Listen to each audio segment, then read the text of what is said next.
morís de espanto y casi miras como distinguido. Si cada tanto acunas en tu encanto y era tu mundo el ideal. Y su ideal, mi ideal, el de aquel se puede mirar. Buenas noches, bienvenidas y bienvenidos a Último Bondi. Último Bondi es una producción del colectivo Más Igualdad que busca, que promueve la discusión política, el intercambio de ideas, la generación de información de calidad. En el día de hoy vamos a tener un programa especial que tiene mucho que ver con nuestra identidad como colectivo, ¿verdad? Vamos a estar hablando de la desigualdad, por decirlo de alguna manera, en un programa que vamos a titular ¿Quién defiende la desigualdad? Como una excusa para poder abordar un montón de asuntos que tienen que ver con el papel que ocupan esta tensión, igualdad y desigualdad en la discusión política. Como siempre, nos acompañan invitadas e invitados que voy a pasar a presentar. Hoy estamos con Andrea Vigorito, que es economista, especialista en asuntos de pobreza y desigualdad, con muchos trabajos y una referencia indiscutible en nuestro país en la materia. Y también nos acompaña Gustavo Pereira, que es doctor en filosofía y especialista en asuntos de ética, justicia y economía, también con una proficua producción en esa materia.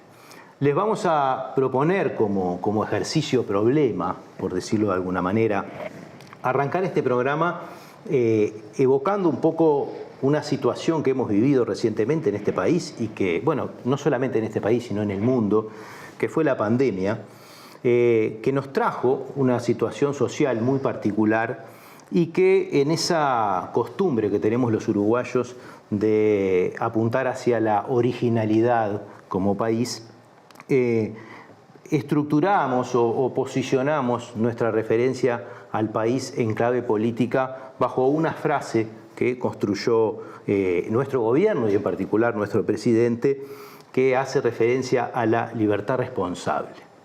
Esa frase fue muy polémica en su momento y lo sigue siendo, y fue muy interpelada desde la discusión sobre las posibilidades para ejercer esa libertad responsable, especialmente desde esta discusión sobre la igualdad y la desigualdad. Les vamos a proponer entonces a los invitados que comencemos por acá, por discutir esta idea de la libertad responsable a la luz de esta circunstancia que hemos vivido como país. Gustavo, Andrea. Gustavo. Andrea, Gustavo. No sé. ¿Quién quiera comenzar? ¿Arrancás vos? ¿Las damas primero? Bueno, capaz que algo breve, ¿no? Pensando, lo primero que me gustaría plantear es que esta situación lo que hace es que pone de manifiesto de manera muy fuerte desigualdades que ya estaban presentes. Y eso me parece bien importante, porque esta crisis, a diferencia de la crisis de 2002, capaz que puso sobre todo más en evidencia, pensando en la discusión pública, sobre todo las desigualdades económicas, el acceso al empleo, la caída de ingresos, puso también muchas cosas de la esfera de la vida dentro de los hogares, el tema de los cuidados, el tema de la salud, el tema de la educación, o sea, como que mostró que las condiciones de vida de las personas y esas desigualdades se manifiestan en un enorme conjunto de dimensiones y capaz que, lo malo es, bueno, todo lo que se generó. Capaz lo bueno es poder discutir, poder poner todo eso junto y entonces pensar para adelante cómo debería ser. Pero me interesa rescatar que la crisis lo que hace es poner todo eso en evidencia. Las desigualdades estaban antes y capaz que, bueno, como vos lo decías, para poder ejercer esa libertad, cuál era el punto de... ¿Qué libertad? Y segundo, capaz que eso puede hablar más Gustavo, y cuál era el punto de partida de las personas y con qué fragilidades y vulnerabilidades arrancaban el 13 de marzo de 2020, ¿no? Capaz que empezar un poco por pensar por ahí. Gustavo. Sí. Bueno, esto ahora cuando vos lo traías, la idea de la libertad responsable, yo me acordaba que en un principio yo lo pensé como, bueno, simplemente como una exhortación, como, ¿no?, por parte del presidente, como algo que debía orientar el comportamiento de los uruguayos en una situación de emergencia. Pero luego a mí me llamó bastante la atención el vuelo que se le dio a ese concepto, ¿no? En la discusión pública, bueno, pasó a ser una cosa como central. Yo recuerdo decir un poco en broma que seguramente en los próximos cursos de filosofía política nos iba a dar a Locke, Hobbes y la calle Pou, ¿no? Rousseau y la calle Pou, porque era una cosa como tan flacucha. Y me llamó mucho la atención cómo eso impactó, cómo en los distintos programas se hablaba como si fuese una cosa sustantiva, que creo que es un indicador de cómo va la discusión pública en Uruguay, ¿no? Porque alcanza con tirar una frase que apela a eso, a responder en forma responsable a ciertas exhortaciones para que eso se convierta como en un núcleo, un tema central de la discusión. Y después lo otro tiene que ver con esto que decía Andrea también, ¿no? Es decir, esto de la libertad responsable pasó a ser, o puede ser entendido como una exhortación, pero que parte de un supuesto que estaba fuertemente equivocado.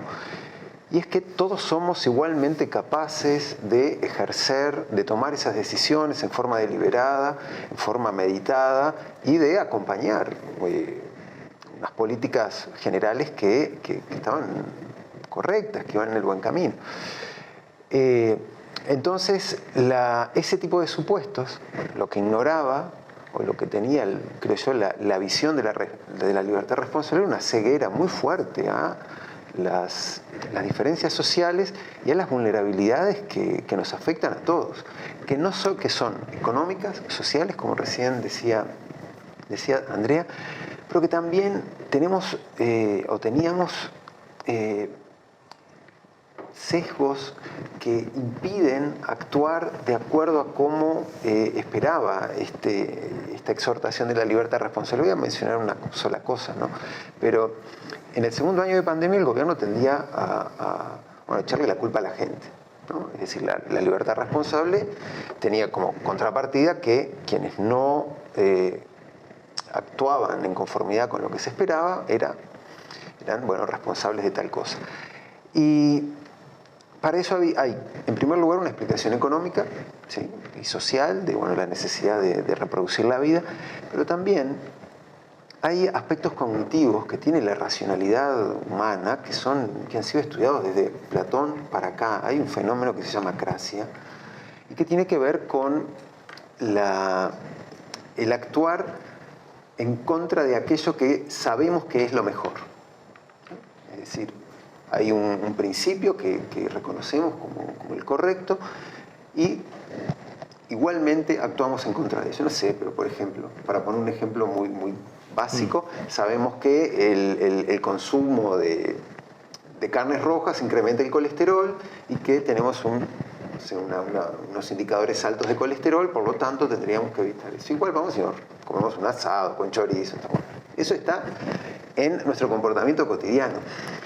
Y es un problema central de la racionalidad práctica, ¿no? Por eso les decía, es Aristóteles, es Platón, toda la historia de la filosofía práctica tiene eso porque es parte de una perplejidad humana. Bueno, el gobierno no fue capaz de asesorarse en eso, ¿no? De decir, a ver, un psicólogo cognitivo que explique cómo es que nos comportamos, a ver si esto de exigir y de culpar a las personas va en el buen camino. Entonces a mí me pareció también como una importante desconexión con la realidad o con la realidad social o con una parte de la realidad social el estructurar una política pública a partir de esta idea de libertad responsable, principalmente por estas deficiencias, ¿no? Y esta idea, ¿no? En el fondo, ¿no? Porque esto daba como una especie de supuesto de que habría un mínimo de suficiencia, por decirlo de alguna manera, en la totalidad de la población como para ejercer esa libertad responsable y sin correr riesgos, ¿no? O sea, uno dice, la libertad responsable sería cuidarse, sería cuidar al otro, sin importar el punto de partida, por decirlo de alguna manera. En el medio de eso hay un despliegue de políticas, en particular de políticas asistenciales y económicas, que fungieron, ¿no?, en su momento como como la contemplación de esos problemas, pero que al parecer, y por los estudios que hay, fueron muy insuficientes, ¿no? Es decir, ¿en qué medida era posible plantear una actitud responsable en las condiciones de necesidad teniendo en cuenta estas políticas? Bueno, ahí está bastante, hay algunos indicadores que permiten, por ejemplo, en las políticas más, digamos, de sostén de las personas en mayor condición de vulnerabilidad, si bien se expandió el seguro de desempleo en algunos sectores, si bien aumentaron los montos de algunas prestaciones, capaz faltó también un mayor monto, una mayor gasto en esas políticas y también una expansión de la cobertura. Si miramos la cobertura, por ejemplo, de la tarjeta Uruguay Social o de las asignaciones familiares o la cantidad de prestaciones en el periodo, prácticamente no cambia.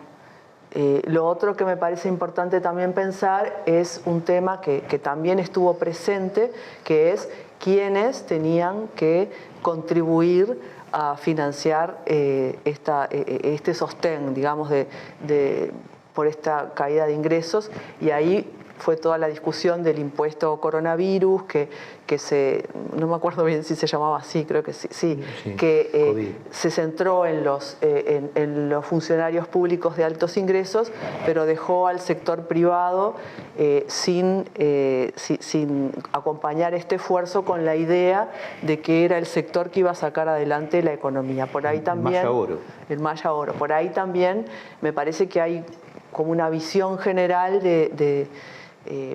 digamos, de quiénes se tienen que hacer cargo, quiénes no, y hasta dónde hay que sostener este shock de ingresos, pero que también era en muchas más dimensiones que solamente el ingreso, que es la primera, el ingreso y el empleo que se ve afectada, porque las crisis, cuando tienen una cara económica, empiezan por ahí, pero no terminan ahí solamente. Y en ese caso también hubo como un apelar a la libertad responsable, ¿no? y apelar a que hubiera del punto de vista empresarial una suerte de donaciones y cuestiones más del lado de la caridad para contemplar esto, pero que nunca fueran una obligación, ¿verdad? O sea, como que también se usó esta idea de la libertad como parte de lo que iba a cubrir eso, ¿no? Pero bueno, la otra vez miraba unas estimaciones comparativas en términos de gasto entre Uruguay y otros países de América Latina, y ahí se veía claramente que si bien Uruguay es un país con mejores coberturas en políticas públicas que muchos otros, la magnitud del gasto en asistencia parecía a todas luces mucho menor en Uruguay que en otros lugares, ¿no? Y eso como que de una manera o de otra también condicionó este ejercicio de la libertad.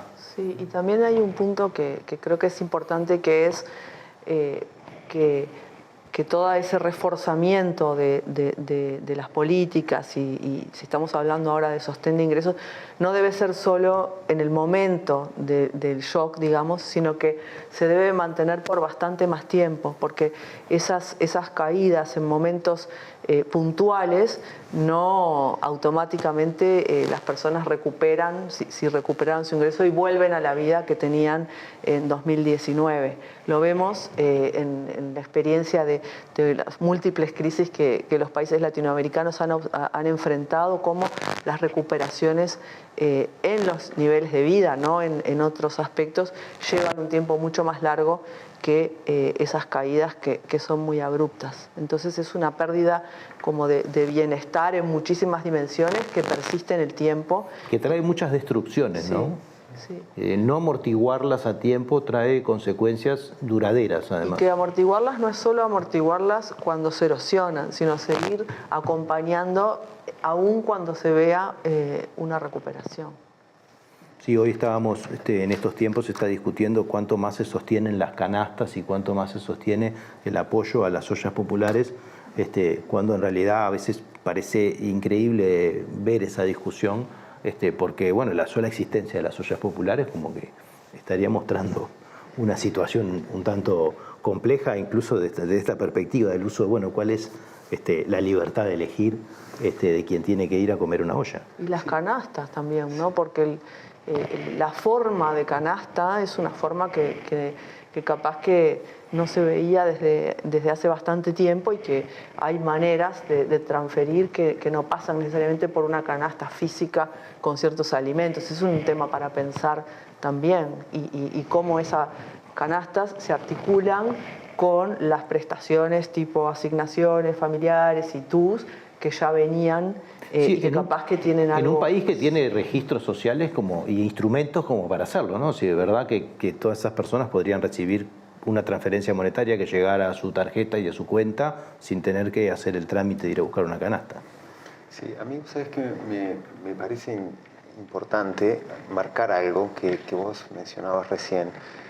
Y es que creo que es grave que haya una dependencia tan grande o una importante dependencia de la solidaridad, ¿sí? Es decir, de que la protección social dependa en buena medida, en el caso de las ollas populares, de la solidaridad, de la sociedad civil que se organiza, en fin.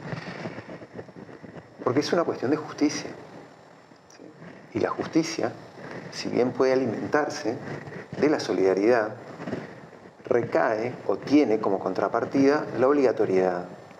Es decir, que bajo cualquier condición eso debe cumplirse, debe garantizarse. Y la solidaridad simplemente en algún momento puede cesar, como ha ido decreciendo, ¿no? Creo que tuvimos una especie de explosión de solidaridad en el comienzo de la pandemia, con empresas aportando, que luego fue poco a poco cayendo, poco a poco decreciendo. Y eso tiene que ver con esa pregunta que vos hacías sobre las contribuciones. ¿Cómo se hace la contribución a la cooperación social? ¿Sí? Algunos de nosotros, bueno, lo hacemos con impuestos. Los profesores universitarios tuvimos que pagar el impuesto coronavirus, como todos los miembros del GACH, ¿sí? Que también tuvieron que pagar una parte importante de los miembros del GACH, que pagaron ese impuesto. Y ante eso, la justicia o el trabajo que se suele hacer en justicia pregunta por la reciprocidad. ¿Qué pasa con el gerente de un banco? ¿Sí? ¿Qué pasa con los empresarios agropecuarios? ¿Por qué ellos no contribuyen? ¿Y por qué sí algunos ciudadanos? Y hay una violación en ese punto, una violación, podríamos decir que sustantiva, a esa condición de libres e iguales que es fundacional de las sociedades democráticas. Creo que en ese aspecto el gobierno tuvo un fallo significativo. No solamente por la contribución, porque podría haber tenido una mayor contribución, ¿sí? si el impuesto se hubiese extendido, sino hubo una violación normativa, ética, que hace a cómo es que nos reconocemos unos a otros como ciudadanos libres e iguales. Algunos podríamos decir que fueron más libres e iguales que otros. Muy bien. Volvemos en unos minutos en el segundo bloque de Último Bondi para continuar tratando este tema sobre la desigualdad.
El periodismo es libre o es una farsa.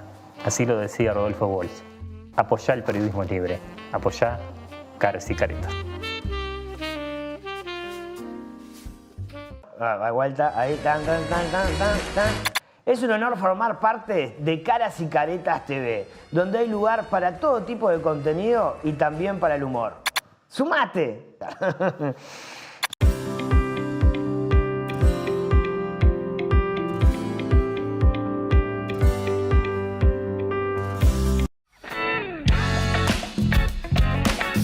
Volvemos en este segundo bloque de Último Bondi. Estamos hablando sobre la desigualdad.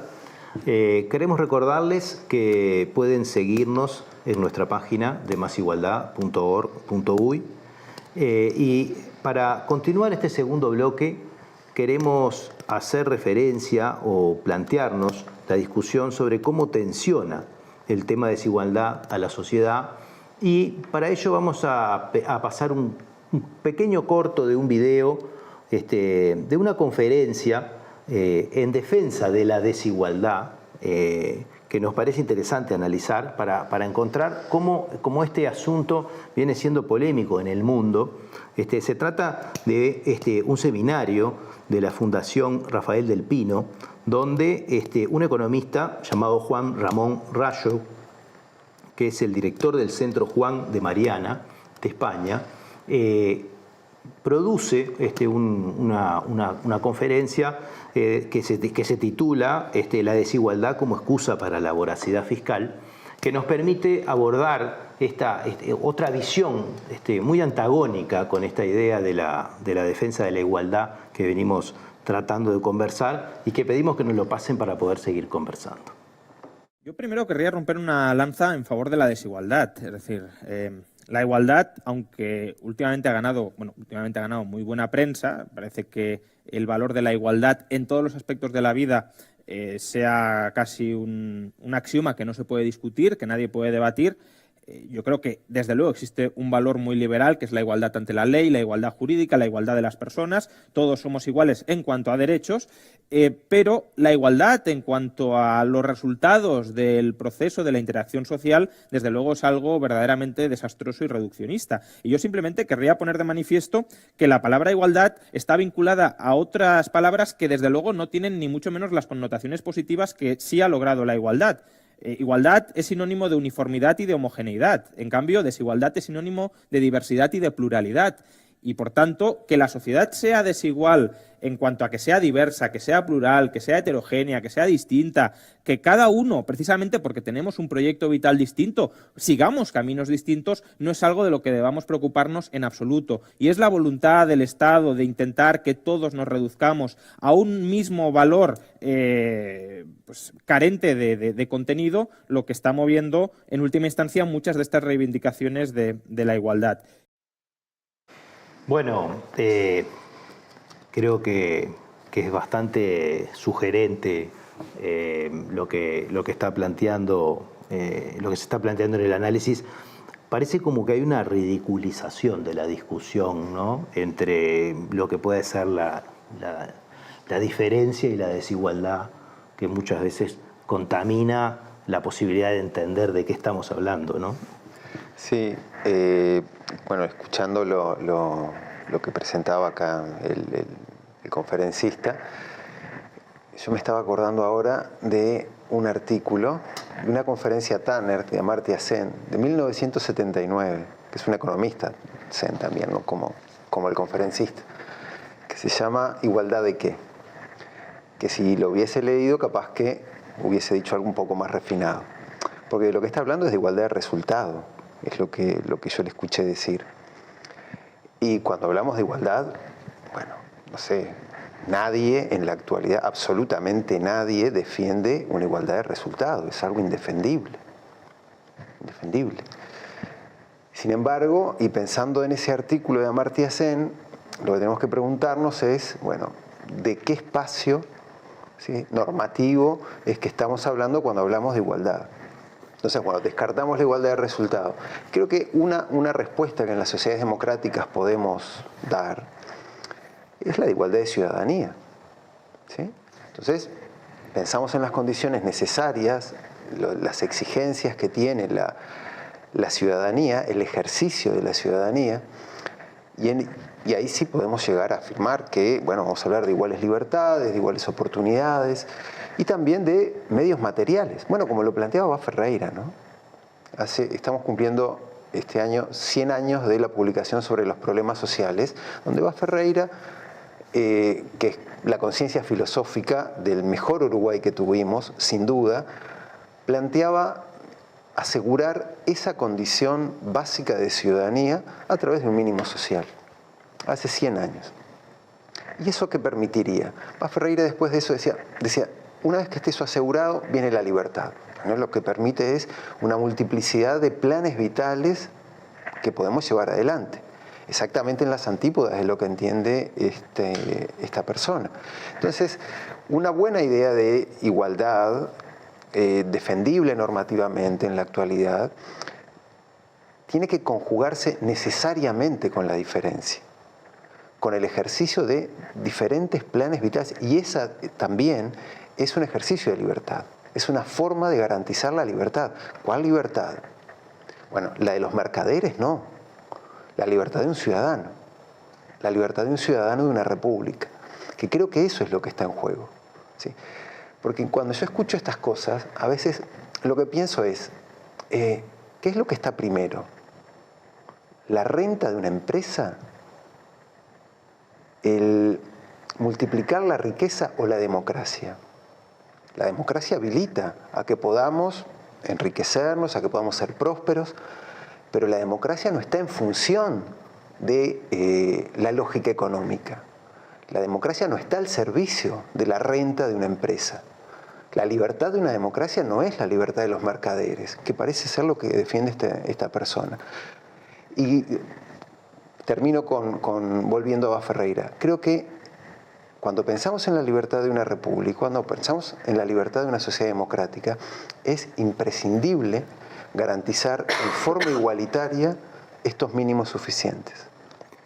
Me quedó rechinando un poco el tema que del planteo, ¿no? Como que la igualdad en sí mismo es un valor carente de contenido, ¿no?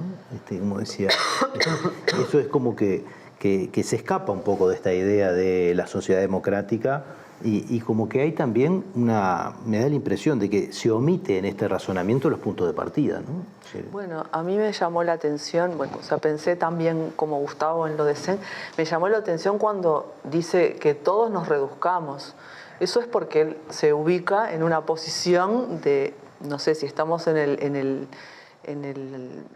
dimensión del ingreso, que necesariamente le van a cobrar impuestos, pero de esa acción del Estado hay muchos también que van a recibir cosas. Entonces, me parece que está faltando ver esas diferencias y cuáles son aceptables para una determinada sociedad y cuáles no.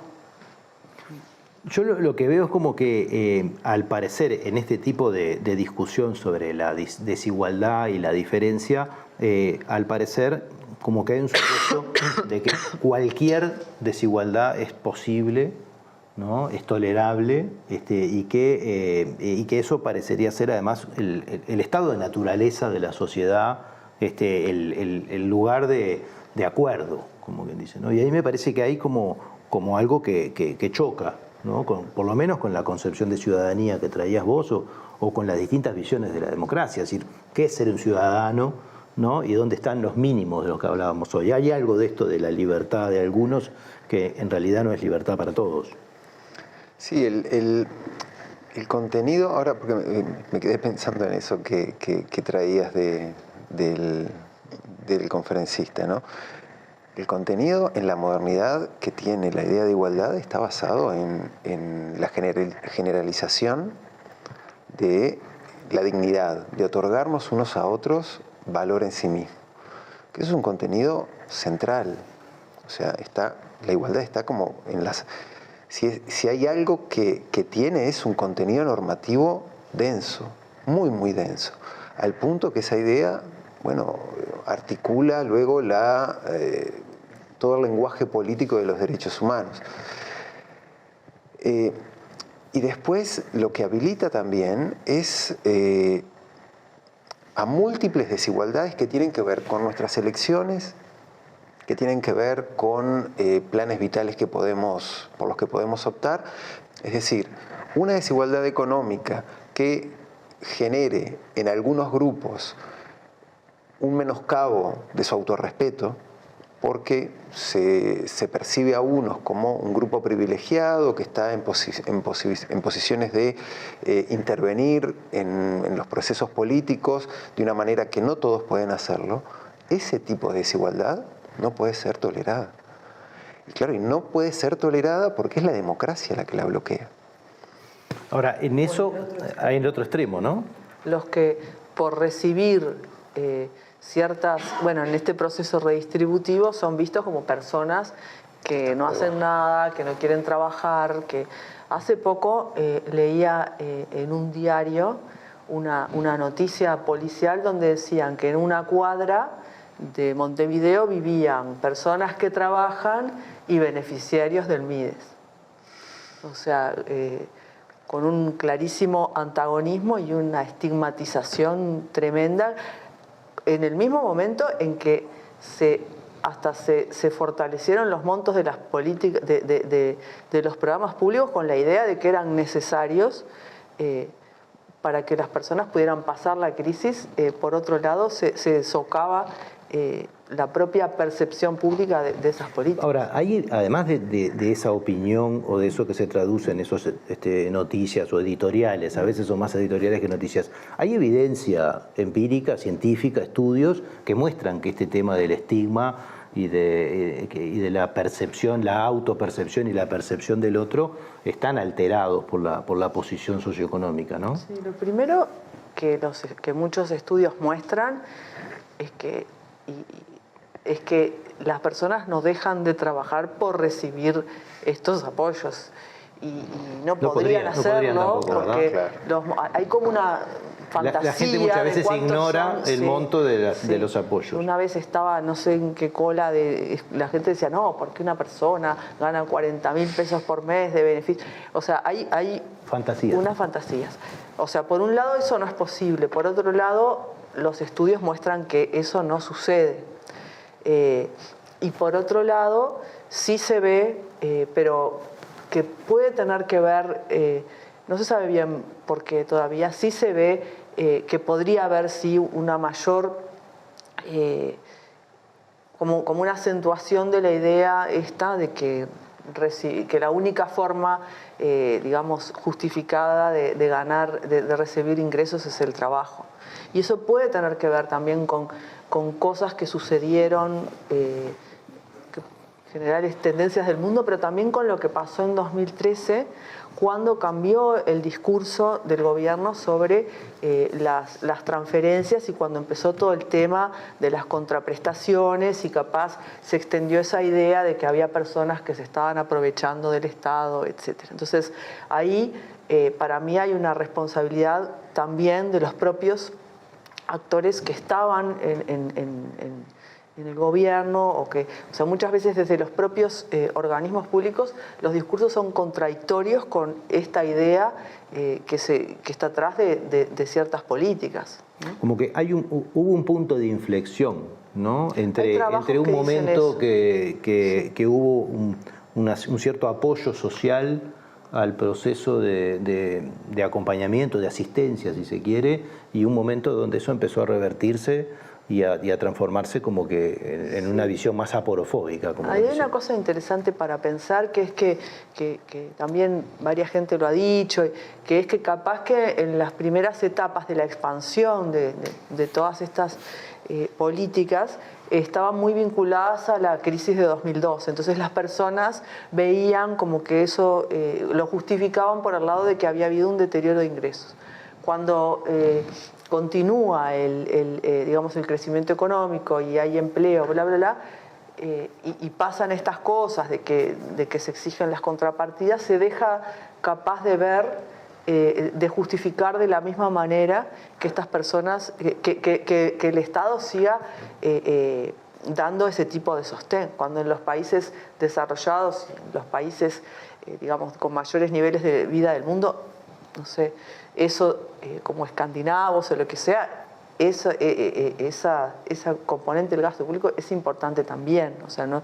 Se empezó a ver como contradictorio con el trabajo, cuando en realidad lo que hace es estabilizar un ingreso y permitir que otras cosas puedan suceder.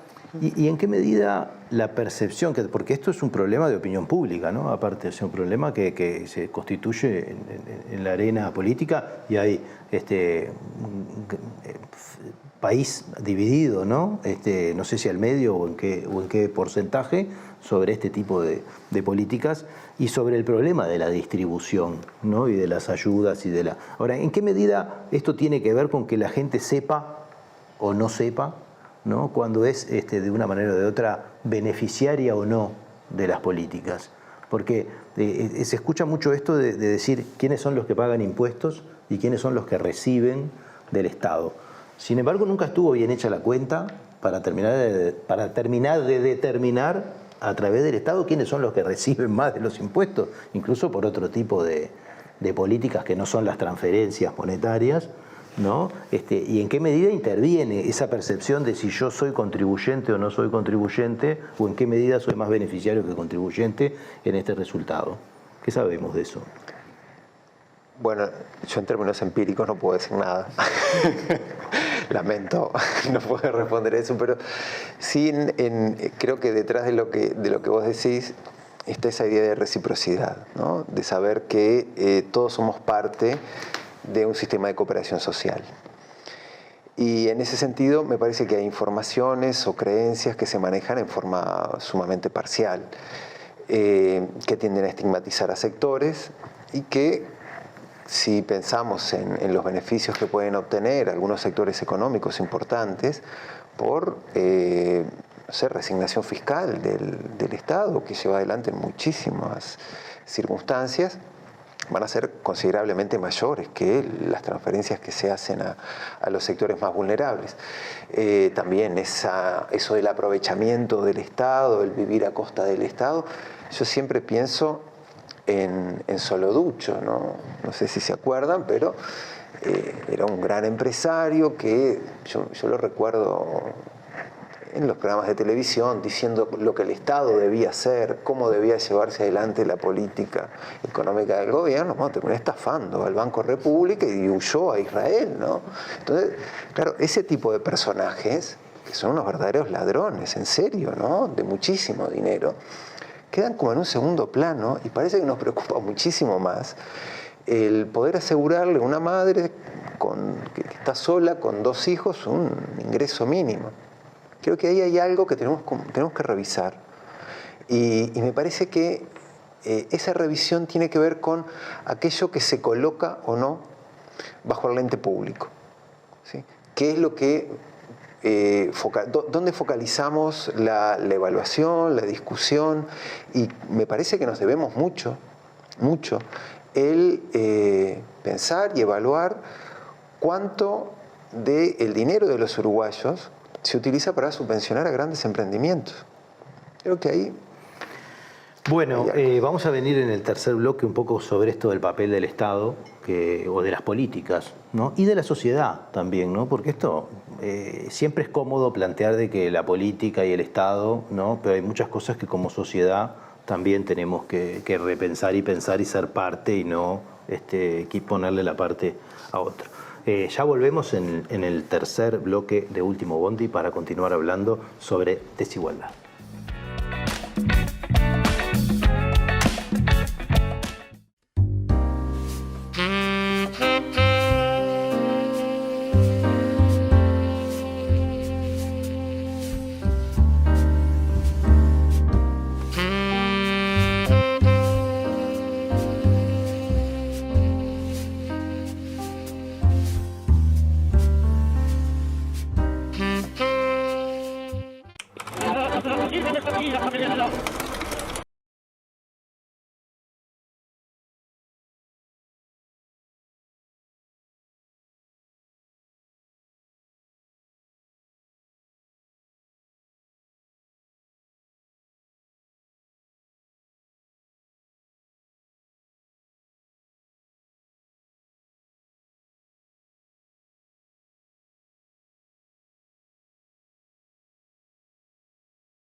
¿El periodismo es libre o es una farsa? Así lo decía Rodolfo Walsh. Apoyá el periodismo libre. Apoyá Caras y Caretas. Da vuelta, ahí, tan. Es un honor formar parte de Caras y Caretas TV, donde hay lugar para todo tipo de contenido y también para el humor. ¡Sumate!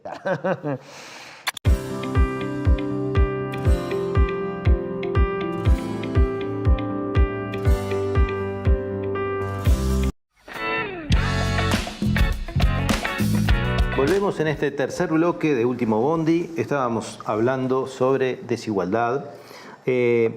Nos toca hablar un poco sobre ideas políticas, sobre el papel del Estado, el papel de la sociedad.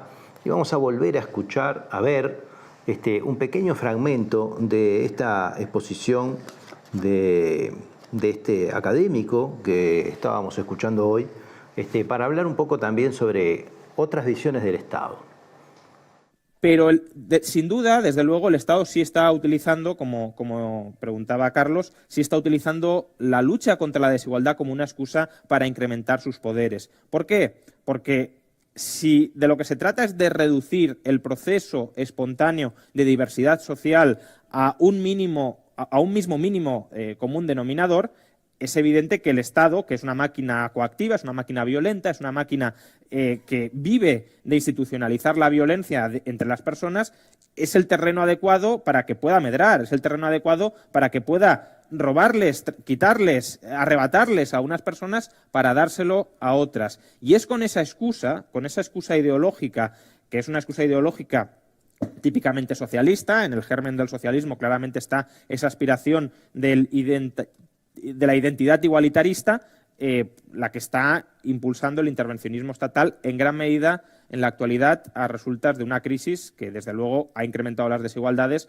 porque las crisis, que además tienen su origen en muchos casos, como esta última, en el propio intervencionismo del Estado, las crisis tienden a degenerar, por desgracia, al menos en un primer momento, en una expansión de la desigualdad.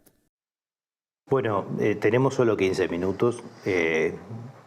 Contestar, creo que todo esto llevaría 2 programas, pero llaman la atención algunas cosas. El proceso espontáneo de diversidad social, el problema de que las crisis las generan los estados, en fin, merecen ser discutidas, pero merecen ser discutidas desde la perspectiva de que existen y que no es sencillo reconciliarse con estas ideas, pero también saber de que este tipo de argumentos están campeando por el mundo y que están siendo fuertemente auspiciados por conglomerados empresariales que a través de fundaciones que incluso funcionan acá en Uruguay y que financian becas para líderes en las universidades privadas de Uruguay, promueven, ¿no?, este tipo de ideas que de una manera o de otra van un poco a contrapelo de lo que uno hubiera pensado como solución de una política pública, incluso considerando el Estado como algo mucho más amplio que esto que veíamos hoy de asistir a los pobres, ¿no? Porque como bien Gustavo traía hace un rato, y todos conocemos, existen un montón de políticas que se desarrollan a través del Estado para hacer mover el país y para hacer mover la economía, incluso para hacer mover la acumulación de capital, ¿no? Que nada tienen que ver con esto. Pero bueno, de una manera o de otra, tanto por el Estado como por la sociedad, como que está abierto un debate que lo traemos porque se viene, porque sabemos que en determinados lugares del mundo esto se está promoviendo con mucha fuerza y porque va a desembarcar en nuestro país en no mucho tiempo, no bien se empiecen a arrimar elecciones o algún tipo de competencia política entre los posicionamientos que se van armando en el sistema político. Los dejo. Una cosa corta. Yo le recomendaría que vea el documental ese que se llama Inside Job. No sé si... que es sobre la crisis de 2008. Yo pienso que él está hablando de la crisis de 2008. Sí, efectivamente. Donde en realidad lo que pasó fue un descontrol de los mercados. Exacto. Y de la empresa privada que hacían lo que se les ocurría.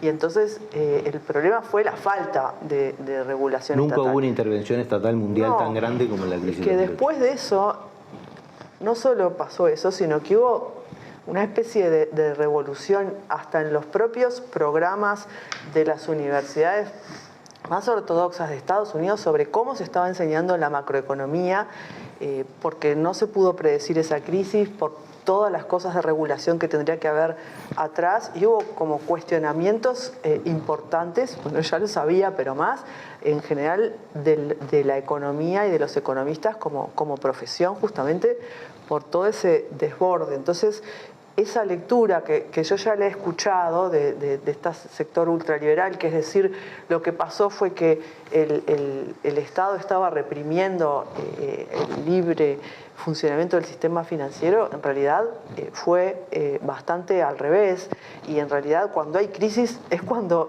hay más acuerdo, y pasa ahora en esta crisis en que los Estados tienen que intervenir todavía más. Sí, bueno, eso que vos decís, sin duda, ¿no? Pienso siempre en la crisis de 2008 como un momento de un enorme costo para el mundo, para las distintas sociedades que atravesaron por ese gran sacudón, para regular mercados. Porque liberados a su propia lógica, bueno, estaban habían llegado a una situación de cataclismo, y tuvo que venir el Estado, bueno, a rescatar. Y así sucede, yo creo que periódicamente. La pandemia también, ¿no? La pandemia, bueno, nuestra crisis del 2002. Sí, porque sin concentrarnos en la del 2008, nuestra crisis del 2002 fue el Estado el que tuvo que respaldar un sistema financiero que estaba perforado por todos lados. Entonces, creo que eso es una versión como bastante caricaturesca. Creo que nadie quiere un Estado absoluto que vulnere nuestras libertades, sino que lo que necesitamos o lo que queremos es un Estado que justamente proteja nuestras libertades. Y en ese sentido el Estado creo yo que tiene que tener suficiente potencia como para poder contrarrestar algunas de estas fuerzas que se desatan en forma natural, como diría esta persona, ¿no? Este conferenciante. Y esa potencia es lo que Hobbes, en su tradicional formulación, en su clásica formulación, pretendía transmitir. Es decir, el concepto de Leviatán es el de un monstruo fuerte, muy muy fuerte, capaz de contener esos deseos, por ejemplo, de matarnos entre nosotros, de aprovecharnos unos de otros. Y que yo sepa, Hobbes muy socialista no era. No.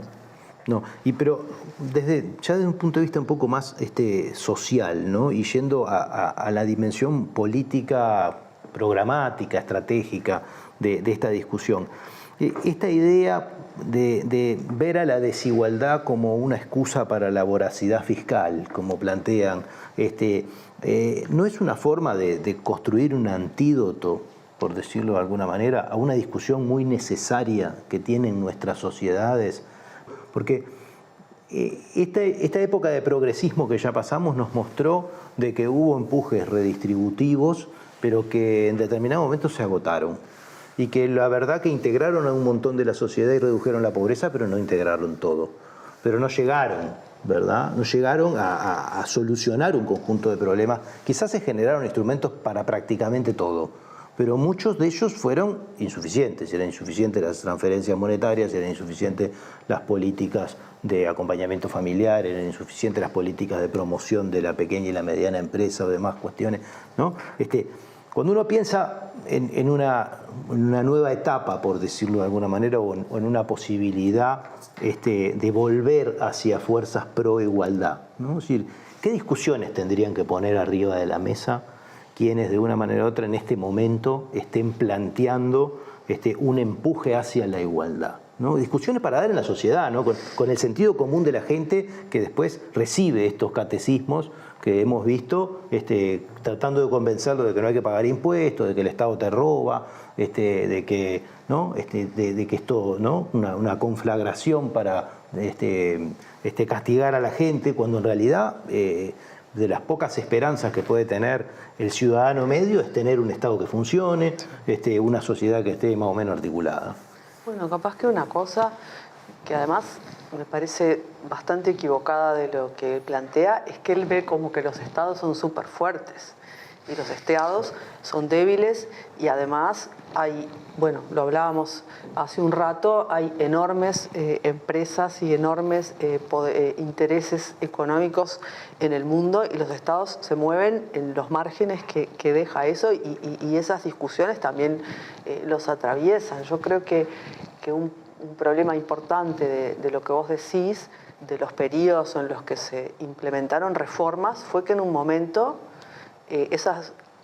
implementar nuevas reformas implica ir contra ciertos intereses y eso tiene atrás un tema de economía política. De legitimación. Sí, tiene un montón de conferencistas de este tipo del otro lado. Por ejemplo, el tema de la redistribución, no sé, para el lado que como que se ha logrado instaurar la idea de que los impuestos son lo peor que hay y son también, robo. Sí, y ahora capaz que también está, bueno, todo lo que ustedes trabajan del mito de la autoposesión, no sé, pero la idea, esa idea está en la sociedad, así como está que caricatura de que si recibís ciertas prestaciones es porque no querés trabajar, el impuesto es un robo, bla, bla, pero cuanto más se puede llegar en la progresividad de los impuestos a la renta, ¿qué se puede hacer con la redistribución no solo del ingreso, sino también de la riqueza? Que no, una es impuestos, pero podría haber otras formas no impositivas y qué consensos hay para eso, porque esta persona está ubicada en una situación extrema, pero aún sin llegar a una cosa tan extrema, yo creo que no sé, que en el ciclo de reformas redistributivas también había visiones diferentes de hasta dónde se tenía que ir y creo que eso también trancó. Fíjense que la reducción esa de la desigualdad de la que siempre se habla en Uruguay, de ingresos, ¿no? De las otras dimensiones, es más complicado. Se produjo entre 2008 y 2013. A partir de ahí quedó estancado. O sea, claro, no en todos los periodos se pueden hacer 5 reformas, pero ¿por qué quedó estancado? Es el tema, me parece importante, porque si un nuevo ciclo de este tipo arrancara en condiciones más adversas ahora, por la crisis, porque algunos trabajos muestran que la desigualdad podría haber aumentado post-crisis, entonces te tenés que plantear ciertas reformas bastante ambiciosas para que sean efectivas. Porque sabemos también que hay que hacer muchísimas cosas para lograr reducciones medianas de la desigualdad, ¿no? Entonces, es un tema también de quiénes lo van a llevar adelante, aparte de cuáles son las ideas que se van a llevar adelante, y ahí vuelve lo de igualdad de qué que planteaba Gustavo. Sí, yo creo que las situaciones, pensando en una sociedad más igualitaria, que esté articulada en un mutuo reconocimiento de que, además de beneficiarnos, ¿sí?, de la vida en sociedad, que nos beneficiamos todos, también tenemos que cooperar, ¿sí? Porque esto del mito de la autoposesión, eso de los impuestos son un robo, eso es una frase de Nozick, una de las cosas que pasa por alto es justamente esa contraparte. Una especie de, a mí me gusta presentar esto como una especie de membresía, ¿sí? Es decir, me beneficio de vivir en sociedad, hay una cantidad enorme de coordinaciones que se dan en una sociedad compleja que me permiten vivir de la filosofía. Bueno, eso tiene un costo, ¿sí? Entonces, a la vez que tenemos beneficios, tenemos ventajas, también tenemos cargas. Y eso, que es algo que algún filósofo llama razonabilidad, no es algo que esté completamente compartido. Todos queremos las ventajas, pero no somos capaces de reconocer las cargas. Creo que ahí hay algo que en la discusión pública tenemos que empezar a manejar. O sea, hay una falta de conciencia sobre la dimensión colaborativa de la sociedad y una jerarquización desmedida de la dimensión competitiva, que además está muy asociada al éxito y a cosas que en realidad en general no son así, porque mientras uno gana todo lo demás pierde, ¿no? Que habría que rever, ¿no? Sobre todo porque es como una interpretación unilateral, ¿no? Es decir, es como si estuviésemos en un mundo vacío o en en una especie de espacio en el que solamente cosechamos el maná o algo por el estilo, donde no hay requerimientos para que funcionen todas esas coordinaciones que hacen la vida social posible. Y eso ha sido estimulado, o eso es parte de o sea, estas cosas. Quienes investigan estas cosas lo identifican en la época de Thatcher y Reagan. Desde ahí hasta acá es como un discurso que se ha ido incrementando, que en algún momento vamos a tener que tomarlo, colocarlo como objeto de trabajo. Decir, bueno, en realidad eso es un mito, como efectivamente dicen estos filósofos, es un mito.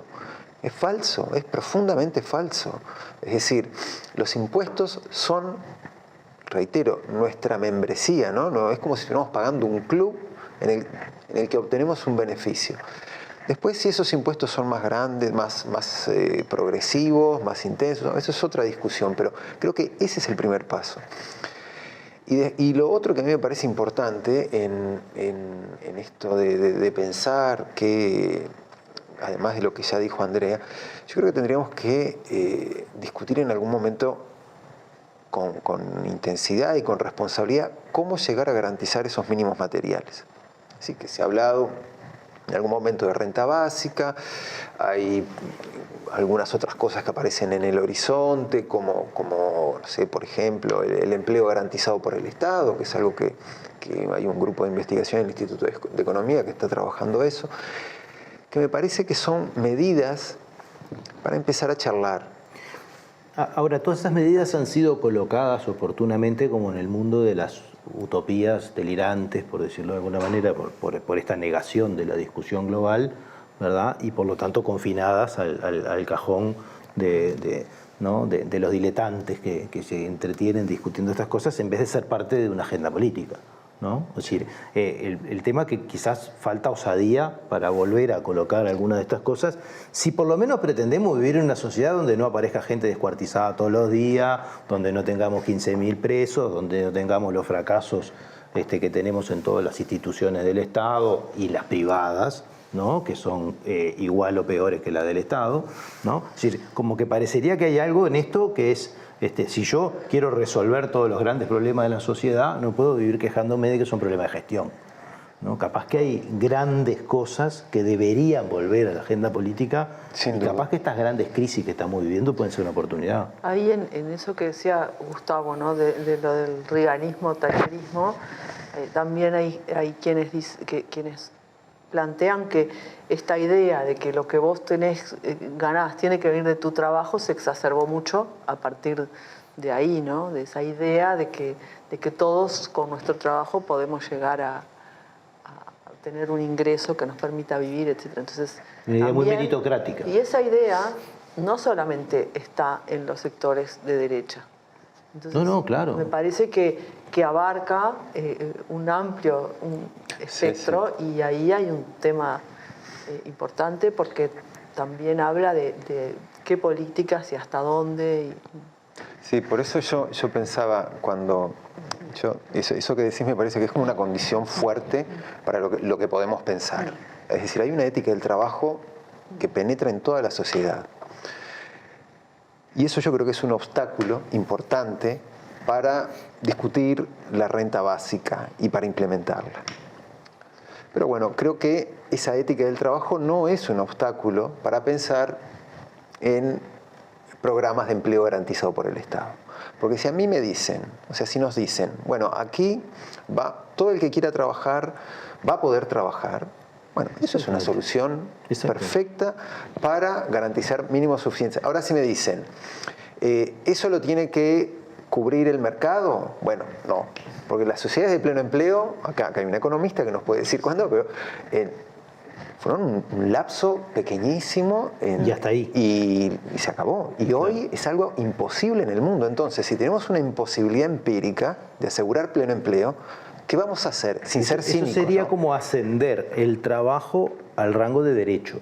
Sí, exacto. Una cosa así. Es decir, que es una especie de... Primero que nada es una negación del mercado como único asignador. Exacto. ¿No? Por lo tanto... Ver qué trabajo, ¿no? También hay que ver qué trabajo, ¿verdad? Y lo otro también puede tener que ver con toda la parte del acceso no solo al ingreso, sino también a la riqueza y activos, ¿no? Por ejemplo, el tema de vivienda, que nunca, o sea, la vivienda como un componente muy extendido de la riqueza y que es un problema sustancial en Uruguay. Bueno, vos también trabajás los temas de segregación residencial, etcétera. Y hay algo fundamental. Y otras formas de riqueza que no son solo la vivienda y que generan una enorme desigualdad, ¿no?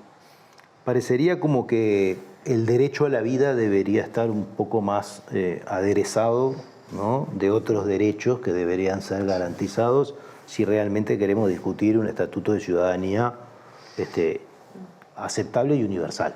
Y estamos hablando solo de medios en este momento. De medios, nada más. Es como algo muy, muy mínimo, ¿no?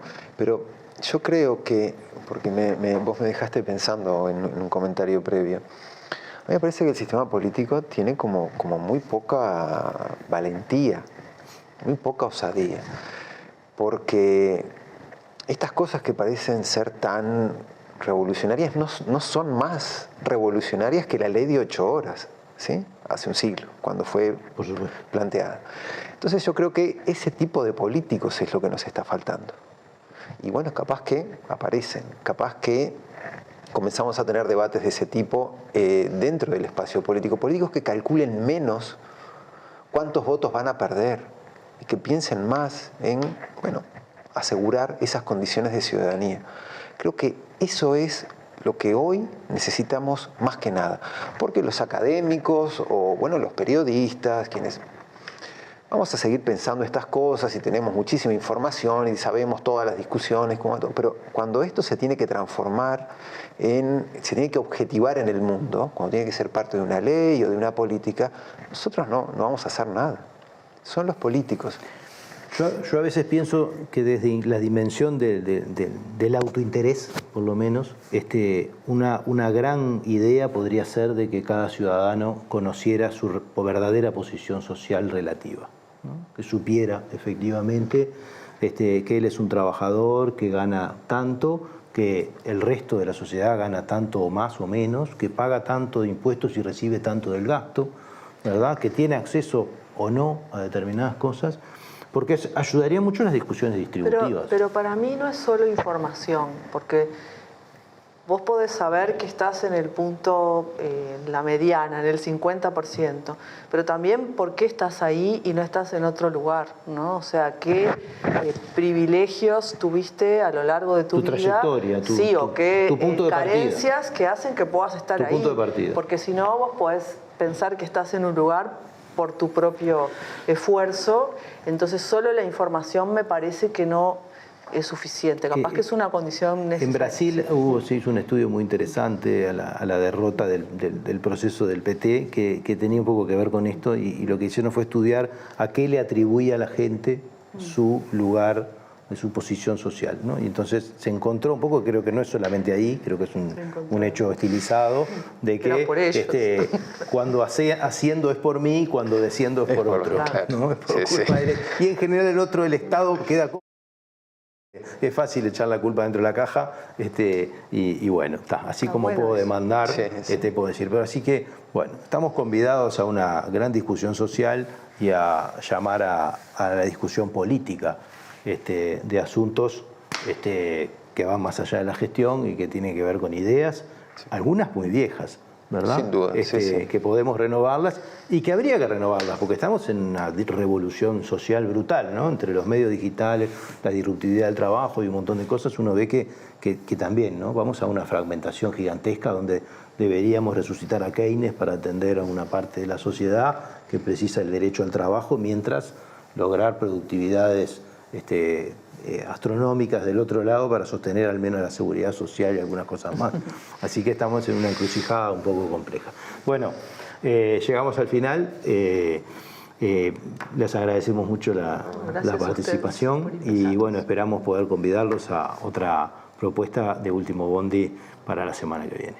Muchas gracias y que tengan una buena jornada.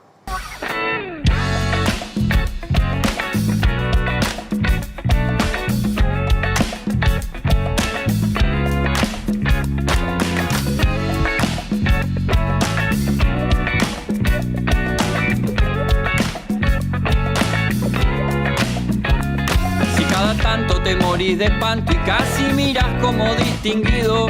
Si cada tanto acunas en tu encanto y era tu mundo del ideal. Y su ideal, mi ideal, el de aquel se puede mirar desde lo distinto. Si por las noches compartís el tinto con ese que piensas hoy.